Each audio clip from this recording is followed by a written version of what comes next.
Hey everybody, this is Strategywizard, and this is my son Nathan. Hello. Today we're going to be doing a review of a game that's really common and popular. A lot of people like it a lot. It's King of Tokyo, designed by Richard Garfield and published by Iello. Now, this game is, a lot of people consider it a good gateway game for getting new people into the hobby, and it basically takes Yahtzee, which most people are familiar with, and gives it theme, more excitement. You know, there's just more going on. But it's still light enough to be considered a gateway game. So the question is, in our opinion, does it take Yahtzee from being, too simple maybe, and bring it up to a level that makes it really, really worth owning? Is it worth owning if you already have Yahtzee? Let's go ahead and go to the table, and we'll talk about the game, and then we'll let you know what we think. Okay, so this is what King of Tokyo looks like when it's set up for 3 players. We've got the Kraken, the Mecha Dragon, and the Gigazor. Now, which character you choose in the base game only matters for cosmetic purposes. If you get expansions, then yes, it will make a difference. They start having differentiation. But right now, in the base game, doesn't matter. It just, who do you think looks the coolest? Now, whenever you choose your character, you'll get the nice, thick cardboard character and the plastic stand.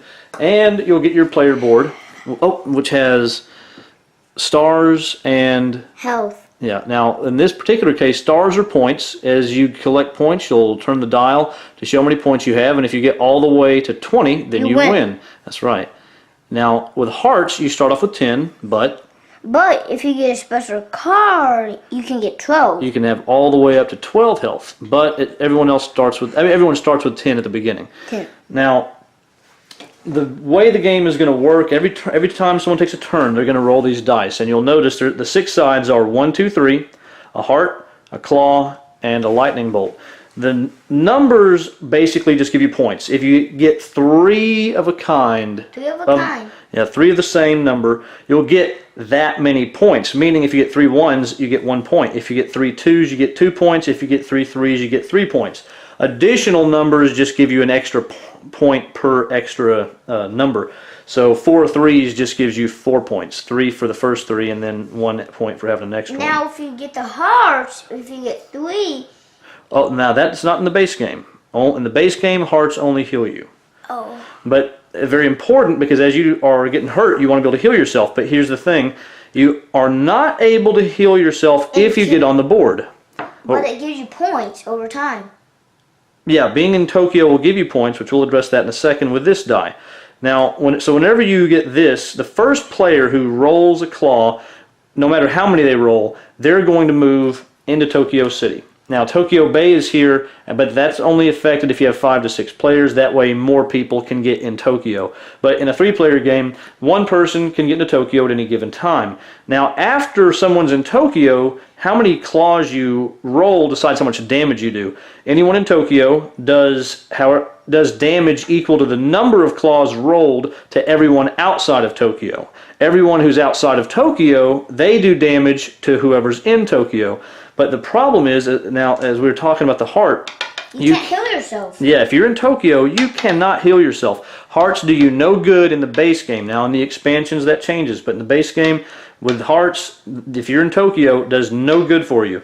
But if you're out, so that it's basically a way to make people eventually have to leave Tokyo, because you get a point for getting into Tokyo. But you can't heal yourself. But you can't heal yourself, and for every turn that you begin in Tokyo, you'll get 2 points. So that means it's very advantageous to be in Tokyo, because you'll start racking up points real fast, especially the smaller the player count. The fewer players, the faster it comes back to your turn, and you get 2 points. So you want to get in Tokyo, but since you can't heal yourself, you might have to leave. And basically the way that works is, if someone attacks you, they do damage, you have to decide right then, do I want to leave or do I want to stay? If you leave, they move in, and you get kicked out. If you stay, then you're having to take another risk of getting killed if you're getting low on HP. Now, the lightning bolt, for however many lightning bolts you roll, you get that many energy cubes. Energy cubes you use to get special cards. Now, there's a humongous deck of cards here, and basically, and there's just all kinds of different things in here, and each card will show you how much it costs energy, and what the ability is, and whether or not you get to keep it permanently or if it's an immediate discard. So you'll have 3 out at the beginning that you can buy at the end of every turn. You get to buy if you have enough energy cubes to do so, and then if you buy one, you take it and then you just replace it with another one. So really that's the basics of the game. You're just taking turns, you're rolling dice, you're trying to kill each other or get up to having the most points, because if everyone else dies, you win, but if you get to 20 points, you win. So there's two ways to achieve victory, and honestly, even if someone stays in Tokyo for most of the game, you can still win because there's other ways to get points from the cards, and of course rolling the 3s and 2s and 1s gives you points. So it's okay if someone stays there, and I've had that happen. I've had someone stay there for pretty much the whole game, and yet I've still won by getting points other ways. So that's pretty much how the game's played. Now let's go ahead and talk about what we think. Okay, so now that we know how to play, let's address two things. One, these dice, I didn't mention these, and basically, if you get a certain card with your energy cubes, you can use extra dice, gives you more dice to roll on your turn. Also, just in case anyone's interested, I wanted to show the other characters, the Alienoid, the King, and the Cyber Bunny. Now, there's 6 possible players, there's 6 possible characters, so basically, if you have a 6-player game, those are the 6 that will be being played. Now, as far as the game goes, what we think about it, Nathan, components, what did you think? I liked it. You liked the components? Which components were your favorite? The characters. You like the characters, really great artwork, really thick cardboard. Even whenever you put them in the plastic stand, it just feels good, not like it's going to tear up over time. Really impressed with that. Also, the dice are engraved. They're not painted, so that's really nice. Now, so they'll last longer.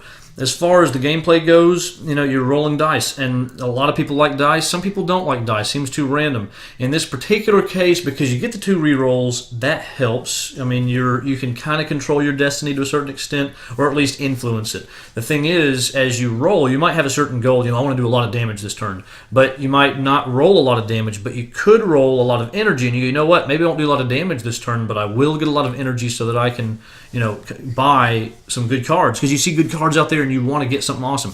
So I like that aspect, that there's nothing that's just bad unless you just get 2 1s, 2 2s, 2 3s. Well, that's horrible because it didn't get you anything. But if you get, just even 1 or 2 attack, 1 or 2 hearts if you're outside of Tokyo, 1 or 2 energy, you're making progress, and that's really the goal. And the more players you have, the more stuff is going on. People are attacking the person who's in Tokyo, and everyone's getting hurt on the outside. So, it really keeps things interesting, in my opinion. Now, Nathan, do you feel like there's too much luck in this game, or do you feel like you have some control over what happens? I think I have some control of what happens. You do? Okay, and that's really the good thing. Even though the dice technically are controlling what happens, you have enough control in your rerolls, trying to choose what you keep, because you can keep however many you want and reroll the rest, and it makes you feel like you really do have a good bit of control. And then buying the cards, that's the part that really takes it to another level. You're buying cards that can be super powerful. It can give you 5 points just from spending 7 energy. Or you might get something that says do 3 damage to every other monster. Or maybe you're going to get something that says every time you attack you do more damage. Or you get more energy whenever you get energy. There's tons of cards. So you're kind of changing your character, so to speak, as you play, because you get these cards.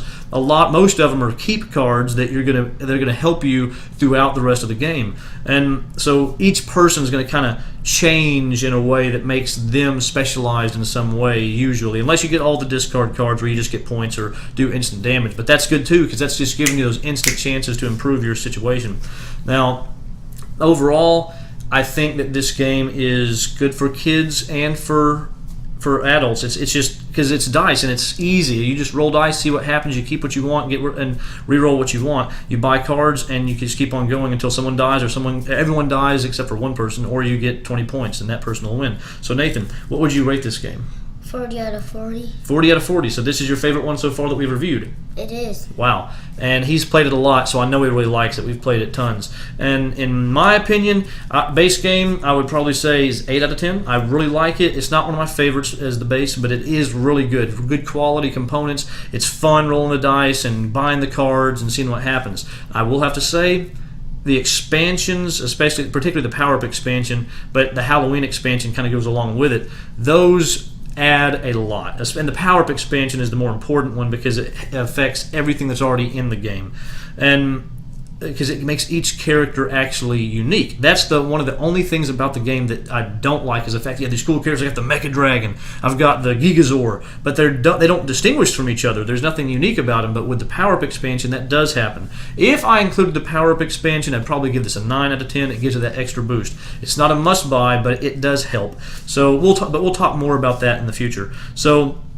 40 out of 40 for Nathan. Wow, that's a humongous score. And an 8 out of 10 for me. We both really like it. It's really fun. So we thank you for watching this review. If there was anything I left out or anything you want to ask in the comments, please do. And if you don't mind, please subscribe to our channel. And in the meantime, we appreciate it. And y'all have a good day. Take care. Bye.